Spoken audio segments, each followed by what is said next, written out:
সত্যের জয় হবে। অবশেষে জেল মুক্তি হলো বিশিষ্ট সমাজসেবী জয়দেব দাসের।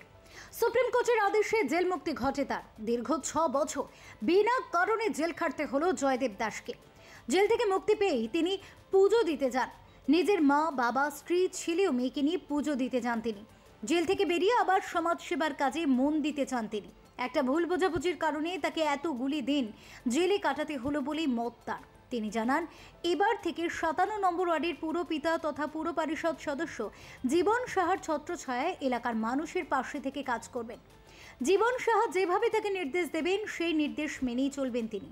কালীঘাটে পুজো দেওয়ার পর বাড়িতে গিয়ে তার রাজনৈতিক অভিভাবক জীবন সাহার সঙ্গে দেখা করেন তিনি।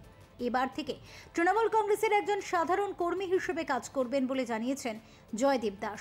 তো আগামী দিন যেটা নিয়ে লড়াই ছিল সেটা তো ছিলই, সেজন্য আজকে ভুল বুঝাবুঝি কোনো কারণে যিনি আমাদের পৌরপিতা কাউন্সিলর ওনাকে ভুল বোঝানো হয়েছে, আমিও ভুল বুঝেছিলাম।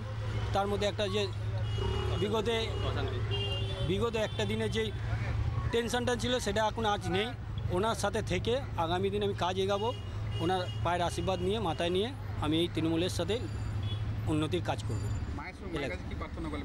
মায়ের কাছে আগামী দিন যেটা প্রার্থনা ছিল যে কবে আমি জেল দিয়ে মুক্তি পাবো এবং এলাকায় যে অন্যায়ের বিরুদ্ধে যে লড়াইটা থাকবে আগামী দিন আমার থাকবে।